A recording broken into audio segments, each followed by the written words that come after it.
खरं तुमच्या पहिल्याच वाक्यात सगळं आलं की अभिनेते सोलापूरकर. राहुल सोलापूरकर हे अभिनेते, इतिहास तज्ज्ञ नाही, इतिहास लेखक नाही, इतिहास अभ्यासक नाही.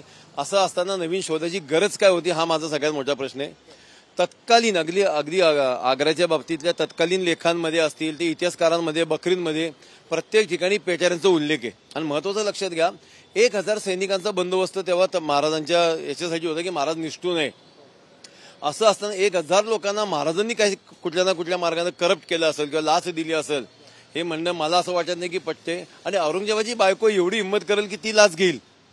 तर मला असं वाटतं की सोलापूरकरांचा स्लिप ऑफ टंग आहे का इतिहास काहीतरी चुकलाय असं मला वाटतं. महत्वाचं जर ते म्हणतात ते पुरावे असतील तर त्यांनी पुरावे इतिहास तज्ज्ञांना द्यावे, आम्हाला नको.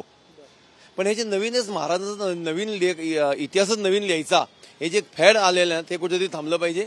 महाराजांनी आग्रा लेखाची 2.5 महिने आधीपासून तयारी केलेली आहे.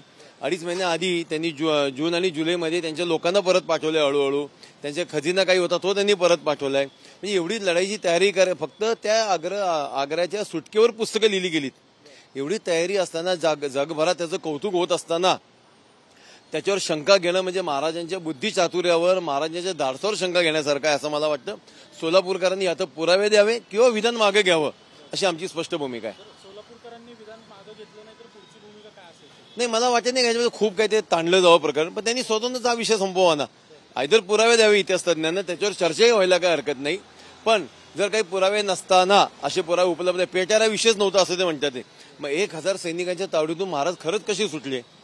का 1000 सैनिकांना त्यांनी भ्रष्टाचार केला का? राज्य म्हणजे औरंगजेबाच्या घरापर्यंत म्हणतात ते. तर मला वाटत नाही की संयुक्तिक आहे. मला असं वाटतं राहुल सोलापूर बोलताना चुकले गेलेत का तर त्यांनी क्षमा मागावी किंवा विधान मागे घ्यावं एवढं सुद्धा पुरेसं आहे. नाही तर खऱ्या पुराव्यांची महाराष्ट्राला गरज आहे.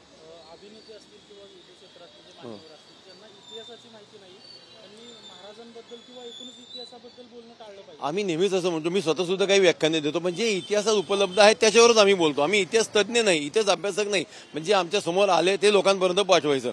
मला वाटतं यांनी सुद्धा तेवढंच करावं, जे समोर आलेले ते मांडावं. पण नवीन काहीतरी रचना करून नवीन काहीतरी इतिहास घडवण्याच्या नादात आपण लागतोय का काय हे सुद्धा आमचा प्रश्न आहे.